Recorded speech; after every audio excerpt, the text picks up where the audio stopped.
Well, hey guys, this is DK Spencer. We're tabletopping it here. Hopefully the lighting's alright.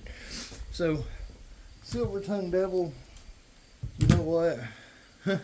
It just was too perfect the way it was. So it's back. It's back to the original.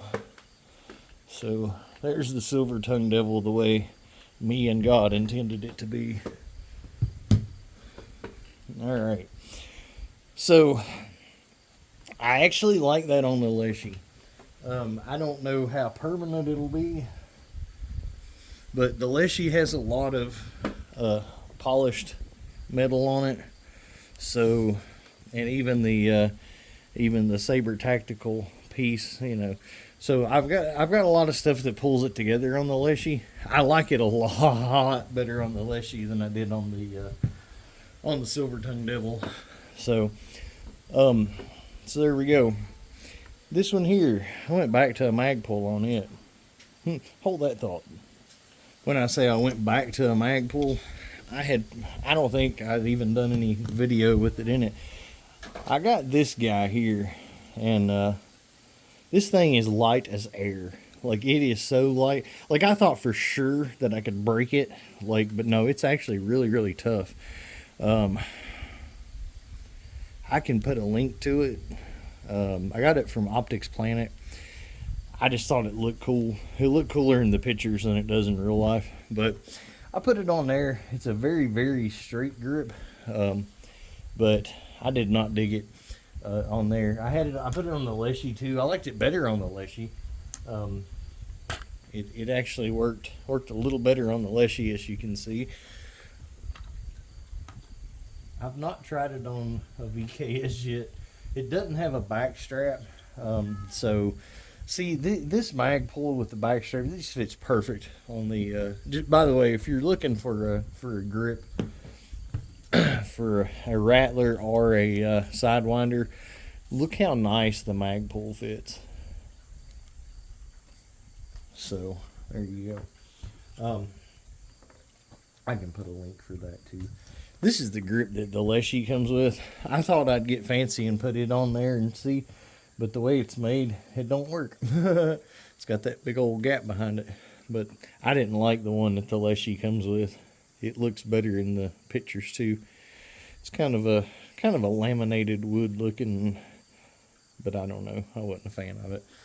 I usually run a modified, because a Leshiy, you can't use something with a back strap on it. So I usually use one of these that I cut off straight. Anyway,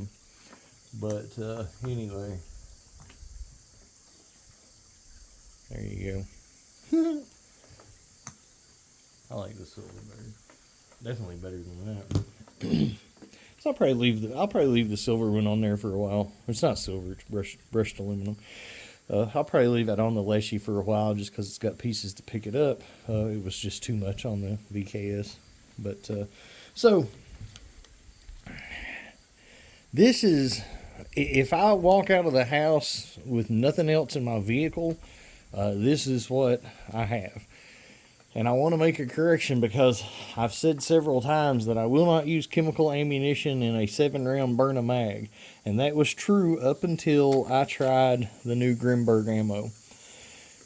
This stuff is so much tougher than pepperball chemical ammo that you can easily put it you can easily put it in a 7-round mag, and it doesn't affect it at all. It's just like you're loading good slick balls.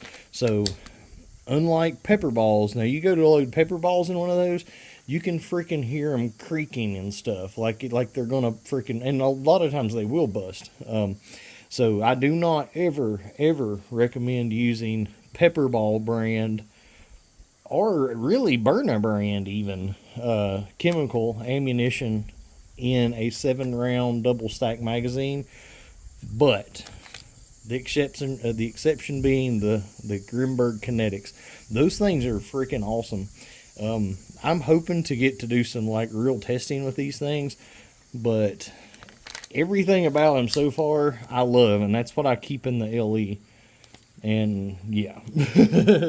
So I'll shoot, in the mid 40 joules pepper ball brand chemical ammo in a VKS. I just did actually 44 joules, I think 43, 44 in Project CO2.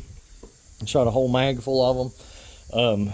I'm telling you right now, if you put a whole mag of those Grimburg kinetic rounds in a VKS at about 45 joules, that's some serious. That's gonna get the job done, son. That's gonna really get the job done. So anyway, I was gonna show you guys a little bit of my grippery and basically let y'all know that my STD's back the way it's always been. Alright guys, this is DK Spencer. Like and subscribe, and I'm got a few more things to get out to you today, hopefully. So, oh, and by the way, everybody, I said that I was going to do the instructional videos on the Byrnas and the changing out to the black furniture on them. I've had a couple on order for a couple people that I was gonna, and don't email me wanting these. This is like a one-time thing for like 2 people. One guy gave me a VKS, that's why he's getting one of them. But anyway, these, I've had them on order for over 2 weeks now, maybe going on 3. And we're trying to figure out why the heck they hadn't got here yet. As soon as those get here, I will be doing those videos. But the reason I hadn't done those videos yet is because I don't have a Byrna with orange stuff on it to do yet. So, and also the reason I haven't fixed them for the 2 people that's waiting on me to do them. So there we go. All right, the solid black demon. I'm working on the tank. I'm probably gonna have to swap out the internals of one tank from one to another. I'm not getting it at the output that I need it to be with that tank. Unlike your First Strike heroes and your pepper ball tanks that you have pretty specific, you have the ability to shim them pretty specifically if you're lucky enough to get your hands on a high pressure kit. Unlike that, with the non-CI tanks, they're kind of a crapshoot with getting them. Like, I know how to get them, yeah, but like sometimes you'll get one that just don't want to quite give you what you want it to do, and it's like it's either going to be too high or too low, and you just can't do anything about it really. So those I typically will keep for myself. Unfortunately, this one I already Cerakoted. But what you can do in that case is you can actually just take your stack out of your tank and swap the stacks out, and 9 times out of 10 you're going to get the power, you're going to transfer the power, because that's what your power is. So a lot of times, you can try different washers and stuff, and if you guys are wondering what I'm talking about, I did a video showing how to shim one of the non-CI tanks to get more power out of them, because they're really low power. Of course, you can't even get them now, but when you could get them, they were really low output till you put a shim in them. So, but unlike the other ones, not exactly exact science. But all right, I'm gonna quit rambling now. Booyah!